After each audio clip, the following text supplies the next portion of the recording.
No siempre supe lo que mi abuela había vivido. A veces, cuando el sol caía en la sierra y el viento silbaba entre las rendijas del techo de lámina, ella se quedaba en silencio, mirando la nada con una expresión endurecida. Nosotros, de niños, pensábamos que eran cosas de viejos, recuerdos que no entendíamos. Pero con los años descubrí que algunas memorias no se quedan dormidas, algunas despiertan cada vez que cae la noche. Mi abuela se llama Eulalia, pero todos en la familia la conocen como la Brava. Y con razón. A sus 80 años, aún camina derecha. No se calla ni frente al alcalde. Si alguien se pasa de listo, le basta una mirada para imponer respeto. Siempre fue así. Pero lo que la hace realmente distinta no es su carácter, sino lo que sobrevivió. Hace más de medio siglo, Eulalia vivía en un pueblo seco y callado del Bajío mexicano. En aquellos tiempos, las mujeres como ella tenían pocas opciones para sacar adelante a sus hijos. No había apoyo del gobierno, no había trabajos para mujeres con poca educación, y su esposo la había dejado con 3 criaturas y una deuda en la tienda del pueblo.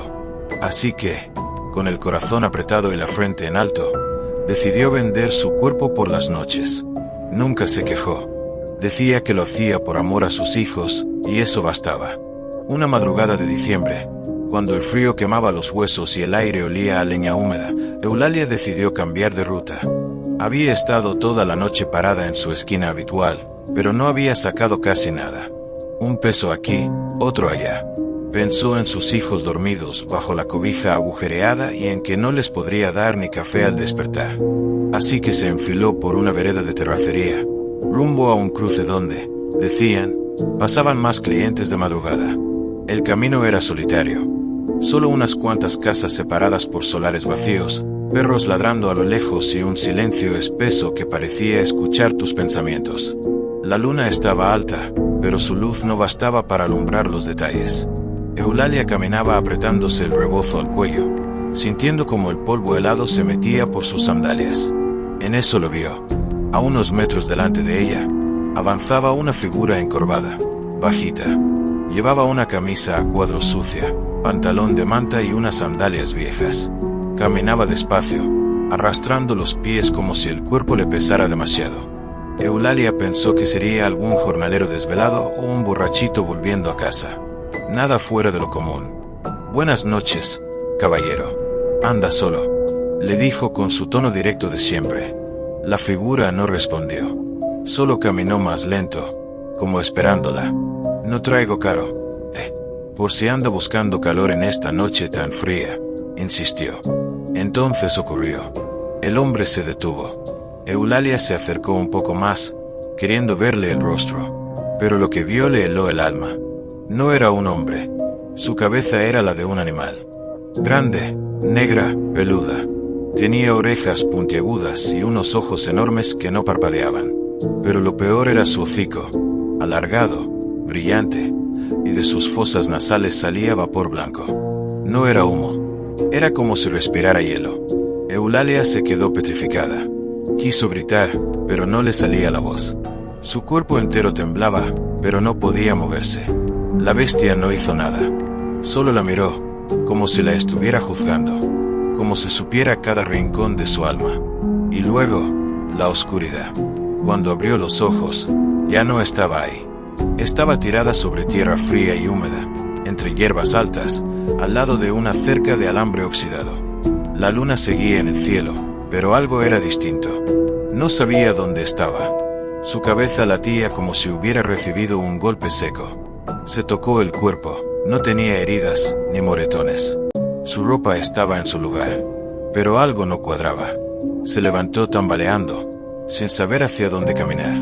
Caminó y caminó, siguiendo lo poco que recordaba del paisaje. Cada paso le costaba trabajo, como si su cuerpo no le respondiera. Finalmente, cuando vio el primer poste de luz, supo que estaba cerca del pueblo. Llegó a su casa con los pies ensangrentados. Y al entrar, su hija, mi tía mayor, rompió en llanto.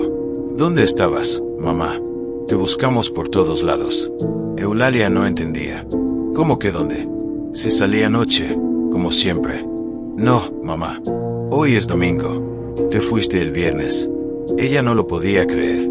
Para Eulalia, solo habían pasado unas horas, pero en el mundo real habían transcurrido casi 2 días. Desde entonces, no volvió a caminar sola de noche. Mi abuela nunca se quebró contando esta historia, pero cada vez que hablaba de aquella criatura, sus ojos se apagaban un poco. Decía que no era del diablo, pero tampoco de Dios. Era algo más, algo que caminaba entre la gente, disfrazado de humano, buscando algo. Siempre terminaba con una advertencia que nos hacía temblar. No todo lo que se ve como gente, es gente. Hay cosas que se visten con nuestra piel, pero su alma es otra. El tiempo pasó, y aunque nunca dudamos de la historia de mi abuela, lo cierto es que pensábamos que eso había quedado en el pasado. Sin embargo, no fue así. Lo que ella vivió, sigue sucediendo. Pero ahora, con otros rostros. Paulina no era de la familia, pero se convirtió en una hermana para mí. La conocí en Puebla, cuando ambas compartíamos la banqueta, los miedos y las caguamas. Ella tenía carácter fuerte, pero había algo en sus ojos, como si siempre estuviera vigilando algo más allá de lo visible. Una noche de febrero, mientras el viento cortaba la piel y la carretera lucía vacía como nunca, Paulina me contó la primera de sus historias. Se apoyó contra un poste, encendió un cigarro y me miró fijo. Ya pasó de las 3. ¿Lo sientes? ¿El qué? El silencio. Este tipo de silencio no es normal. Parece que alguien estuviera conteniendo el aire. En ese momento, escuchó un sonido, como un chiflido corto, como esos que hacen los hombres para llamar la atención. Volteó en seco.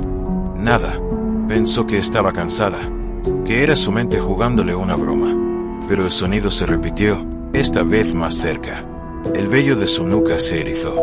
Apagó el cigarro y comenzó a caminar hacia la zona iluminada, hacia donde había casas. Pero no iba sola. Los tacones de sus zapatos resonaban en el pavimento, y tras unos metros, comenzó a escuchar otro par detrás de ella. Al principio pensó que era una compañera. Se detuvo, pero los pasos siguieron. Volteó. Nada. Los pasos avanzaron, pasaron justo por su lado, invisibles, y siguieron hacia adelante. Pero no había cuerpo. No había sombra. Nada. Solo el eco de unos pasos que no pertenecían a nadie. Paulina llegó a su casa con el rostro blanco y la voz temblorosa. Me juró que no había bebido ni una gota esa noche. No era un muerto, me dijo. Era algo peor. Era una sombra con voluntad. Una cosa que decide cuándo aparecer. La segunda vez fue peor. Un año después, mientras trabajaba en la misma carretera, un trailero se detuvo a recogerla. Iban tranquilos, con música bajita, hablando de todo y de nada. Pero en un punto, las luces del tráiler iluminaron algo al fondo. Una figura blanca, de vestido largo, flotaba a la orilla del asfalto. Ambos la vieron. ¿La estás viendo tú también?, preguntó Paulina. El trailero no contestó.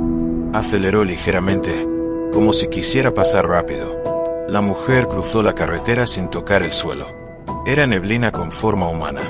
Se detuvo al otro lado y los miró. No tenía rostro, solo una sombra. No la mires, le dijo Paulina. No la mires directo. Pero él volteó. Y entonces, la oscuridad. Todo se apagó. Las luces, la radio, los faros, el tablero. Solo el motor sonaba bajo, como agonizante. Y luego comenzaron los golpes. Fuertes, secos, sobre la carga del tráiler. Como si algo se moviera dentro, golpeando las paredes.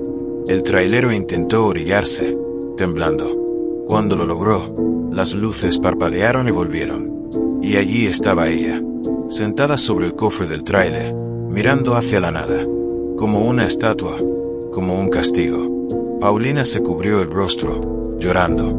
Rezó sin saber a quién. El trailero también lloraba. Cuando todo pasó, se encerraron en un motel y no salieron hasta que amaneció. No era un fantasma, me dijo después.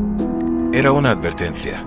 Y justo cuando pensábamos que ya no podía suceder algo más extraño, llegó la tercera historia. Paulina y yo compartíamos una esquina en el centro. Esa noche, ya casi por terminar la jornada, una de nuestras compañeras llegó pálida. Nos sentamos juntas en la banqueta, como siempre, y fue entonces que soltó la frase: Vi algo, en el cielo. Al principio pensamos que era broma. Pero lo dijo seria, sin titubear. Era como una esfera metálica. Flotaba, pero no hacía ruido. Cambiaba de color, como si supiera que la estábamos viendo. Y luego, se esfumó. Desapareció. No voló. Solo dejó de estar. Esa fue la primera vez que entendí que lo que nos rodea no se limita a fantasmas o aparecidos. Hay cosas arriba, observando, esperando. Y lo peor, es que no sabemos cuándo bajan. Me reí nerviosa. Pensé que era el cliente, quizá haciendo una broma. Pero cuando giré el rostro, lo vi.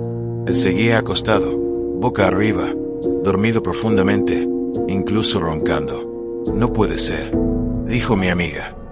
Pensé que me estaba jugando una mala pasada, pero algo me obligó a mirar debajo del catre. Con el celular encendido, se agachó. Quería comprobar que no había nadie más. Quizás un bromista, algún loco, alguien espiando. Pero no había nada. Solo sombra, polvo y un olor a óxido. Salió de ese cuarto sin decir palabra, más confundida que asustada. Nunca fue creyente de lo paranormal, pero ese momento la marcó. Desde entonces, dice que hay algo en el aire. Algo que no se ve, pero que se queda cerca. Algo que no nos observa, sino que espera. Esa historia me hizo recordar algo que no le había contado ni a mi sombra.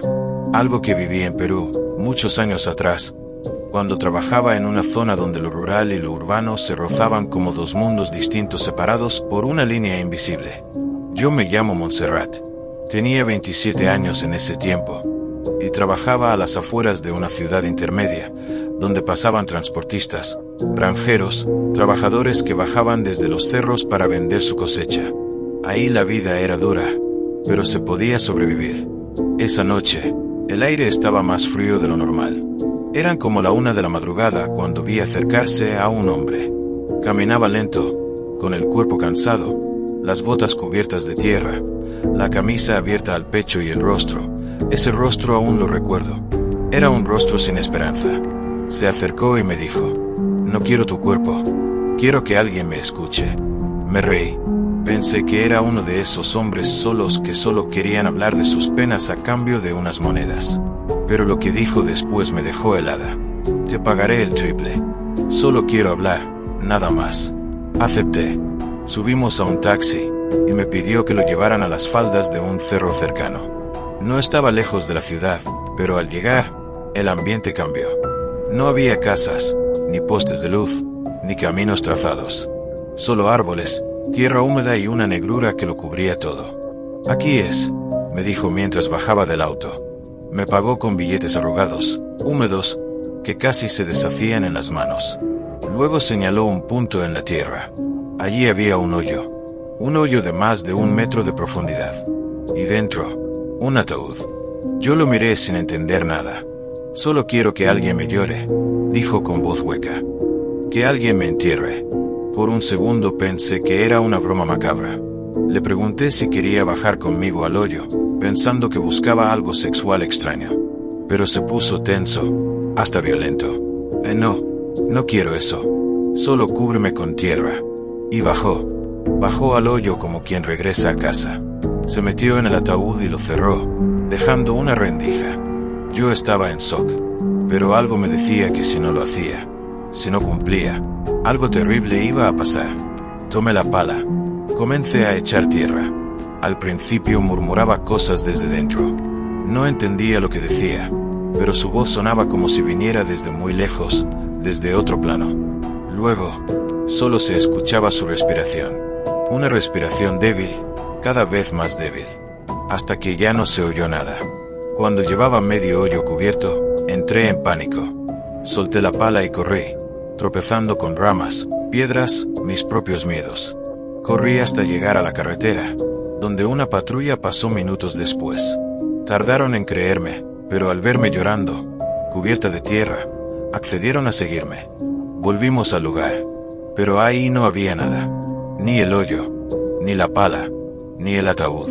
Solo una cruz de madera vieja, clavada a unos metros más allá, justo al borde del monte. Nos acercamos. En ella, tallado a mano, había un nombre y una edad. Era justo la edad que el hombre aparentaba. La policía no encontró más.